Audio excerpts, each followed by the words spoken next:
Okay, that's Hello, Mike. how are you? Good. My name is Nick. I'm an aerospace engineering student here. Got a couple questions. Awesome. That's all right. So I'm particularly concerned about your brand of Christianity. As a Christian myself, Christian nationalism I do not agree with at all. I think it's antithetical to the values of the early church. And I think, how do you reconcile the, especially white Christians in this America, marrying politics and power with their faith in this country? There's a lot there. I've never described myself as a Christian nationalist. So I'm a Christian and a nationalist, so I've never used those two And things. then right there, that and nationalist. Where in the scriptures does a Christian? Well, thank you. supposed Jeremiah to be- 29:7, demand the welfare of the nation that you are in, because your welfare is tied to your nation's welfare. Let me continue. Daniel fasted and prayed for his nation. Esther and Mordecai cared for their nation. They were counsel to the king. Right. Nehemiah, Jeremiah, Joseph, Jacob. I could keep on going. Moses, Aaron. In fact, Moses was so political that he wrote an entire book of the Torah all about how to set up a government. It's the book of Deuteronomy.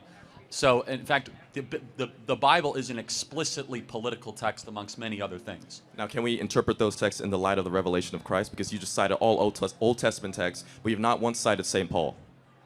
Okay, yeah. If you want me to also, by the way, Yes, just so we are cite St. Paul about just- the kingdom of heaven and the time out. governance.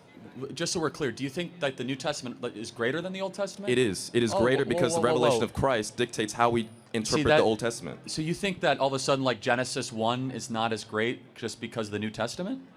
The Old Testament was a type and shadow of the things to come, and now we live in the full revelation of Christ. Again, that So is, it that is by su- definition that is such lesser. a dangerous theological. That's not true. That's Christological Stop. theology. Hold on. Of course, I believe in the resurrection, but to all of Okay. a sudden say that, like, in the beginning, God created the heavens and the earth, is like somehow lesser because of the revelation of the New Testament. Christ even said, "I did not come to abolish the law of the prophets; I came to fulfill the law." In fact, he said all the laws of the prophet hang on the two teachings, Leviticus 19 and Deuteronomy 3 through 5. However, to use a New Testament example, as you asked, says in 1 Timothy, pray for your leaders in authority by name that they That's might great. make That's righteous, great wonderful. decisions. I'm going to continue. Christ our Lord said, "On this rock build my" what? Church. Wrong. Ecclesia. It's not the word church. Okay, the word English church. translations of Common Bible say church, so my bad. Well, actually, it shouldn't, because the original Greek term says, "On this rock build my government structure." Ecclesia was a secular word used in that time, which was all about the advancement of freedom and liberty, which are the two words in Greek, eleutheria, isonomia, which are the two words there. So the point being, Christ called us to be salt and light. We as Christians should change the environment that we come in contact with. I That's agree what with that. salt and light do. So why should we then not care about changing government to be more Christ-like? Well, you're conflating changing government to be more Christ-like with what I was discussing was nationalistic endeavors, which is the inherent view that our nation is better than other nations. Well, it is. Well, God shows no partiality. So Well, no, that's not true. that- God says in Revelation, "I will judge the nations." God says the that nations means ethnicity groups. Well, Does that mean borders of countries established? Not necessarily. Hold on. It does. God says the Constitution of Israel will come at the end of the age. Borders is biblical. The entire book of Nehemiah is about building a wall around the nation of Israel. In fact, the idea of borders, the idea of sovereignty, is an explicitly biblical idea. Yes, but Israel is no longer defined by the physical borders. It's actually defined in the Again, spiritual sons and daughters of God who that's believe a in Catholic Jesus. interpretation. That's not just Catholic. Again, it's primarily a Catholic interpretation. I don't share it. I don't want to get into that theological Okay, debate. okay. Because we're going to get nowhere. My mind won't be changed. Your mind won't be changed. But around nationalism, why don't you tell me, and I will listen, what a Christian's role in government should or should not be? Simple. Sermon on the Mount. Operate in that way, and that's What does that look like in practice in America in well. 2025? In practice, it doesn't look like what has happened in history with Christians who have tried to establish their governance in the lands. For example, American history, slavery. Majority of white Christians supported the institution of slavery. Move on to Jim Crow. That's actually not true. No, that Time is out. true. That is true. Time out. 9 out of 13 of the states, by the time of the ratification of the Constitution, were already abolishing slavery. Now 9 out of let's- 13. let's move on to Jim Crow. Time out. Slavery actually had a minority approval rating by the time of the U.S. founding. We were the second nation ever to abolish slavery because of Christianity. So let me just ask a very moral question. The Christians that got involved in the abolition of slavery, like John Quincy Adams and William Wilberforce, they did it in the name of Christ. Were they wrong? No, but those were small minority Christians. Majority of the Christians of the mass time. movements. let's move on to Jim Crow, because You're majority. moving on No, because because I didn't finish my statement. But it was You interrupted my Christianity that statement. abolished slavery. It was a sect in Christianity that abolished it. It was a remnant of Christians who didn't go with the established order of what Christians believed. Well, no. We can go to Jim Crow. Let me finish the statement, please. Okay, I mean, in Jim Crow, majority of white Christians also supported not abolishing Jim Crow and keeping the institution. They did not support the civil rights movement. This is documented data. Well, not supporting the Civil Rights Act and supporting Jim Crow are two completely different things. Those go hand in hand Well, together. the in Civil my Rights opinion. Act was a disaster. I mean, that was a terrible idea. But I mean, that's a whole separate issue. But just so we are clear, because the Civil Rights Act hyper-racialized America. We actually talk about race more after the Civil Rights Act than before. We were promised a color-bride society. We got a race-obsessed society. But just to be clear, today in America, what does a Christian properly involved in government look like? I'm just going to say the same thing I said, the Sermon on the Mount. Okay, Love your neighbor as yourself.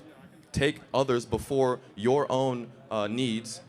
Feed the poor. Clothe the sick. Care for the widow. Yeah, advocate for these values. I agree with all that. And so, for example, to care for the poor and care for the vulnerable, abolish abortion. Right? So abortion is another issue, but what about the living right now?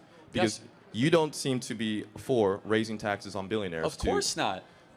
Why would I? So if you want to legislate morality, abortion, It's not- wait. I want to curb the sin of greed. But so you want to curb the sin of greed So by I- taking other people's stuff? That's It- pretty greedy of you. No, it is not. Just to be clear, the data shows is that raising the taxes- past 40 years, the wealth in this country, the wealth inequality Yes. has increased, which is the top 1% has Yes. grabbed the wealth of the Totally. majority bottom. There are reasons why that's happened, but just Why so is we that are happening? clear, Why is that happening? I'm happy to explain that. Just so we are clear, saying we're going to just raise tax on the billionaires, that statement, you just violated 2 out of the 10 commandments. That's not true. Thou shalt not steal and thou shalt not covet. How We're going is to go that take stealing? other people's money. How is that stealing? Because it's their money. We live in a society that is run by taxes. How is that stealing? Well, taxations are a form of theft, definitionally, because it's not the government's money. It is private property that you earn when the government extracts someone it by breaks force. into your house, you call the police. When you have a fire, you call the fireman. When you want to drive, you drive on roads. When you want to mail, you use the U.S. Post Office. These are all taxes. Yeah, we all contribute as a society. Of course. But This is elementary stuff. It's not theft. How do you run a society well, hold without on. taxes? What happens if you don't pay your taxes? I mean, you get the law handed to you, but Oh, okay. So therefore, so you pay taxes at gunpoint. if you break the law, you should pay the fine. No, exactly. That's the point. Is that taxes are not voluntary. Nor do I think they should be voluntary. You just have to be honest and say yes. At some form, the government has to forcibly take some of your money away. I agree with that. But just we're going in so many different rabbit trails. Let me ask you just like a fundamental, simple question: is that do you want to see a government that fights for Christian principles or not? That excludes the rest of the population. If we're not living in a theocracy, no, I want equal representation. And the church doesn't need to have government in order to thrive. In fact, in suffering and humility, the church thrives. Yeah, I mean, again, that's like totally insane, but that's fine. How is that insane? Go look at the early church. You want to invite persecution, is what you're saying. I'm not inviting it, but Yes, you do. Christians ought to welcome it and embrace it and go through it. Okay, but sometimes persecution results in the unjust suffering of millions of people unnecessarily. And so you should never invite evil But into this world. did We Jesus are not called- promise that to us?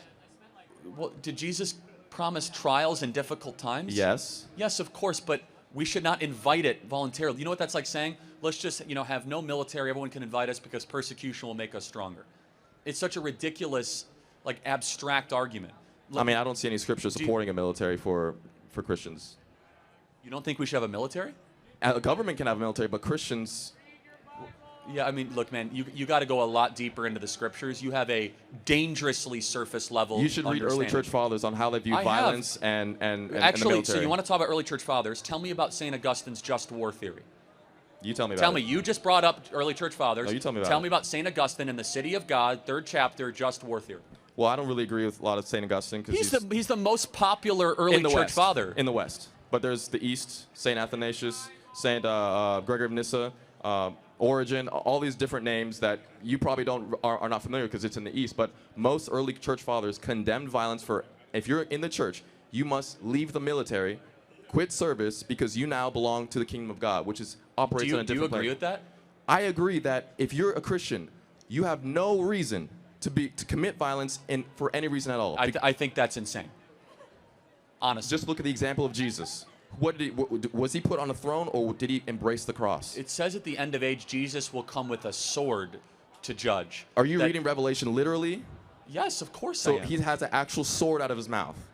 Yeah, I mean, like, what's your The contention? interpretation that's common is Revelation, when he has a sword, that's the word dividing your soul and spirit, piercing the hearts. He's not waging war on people and killing millions of people. That Christians should not serve in the military is your contention? That's my belief. You don't have to believe that. Yeah. We're going to But- have to get to the next question. All right. That's a new one. I got to be honest. All right, Thank you. thank you. Thank you.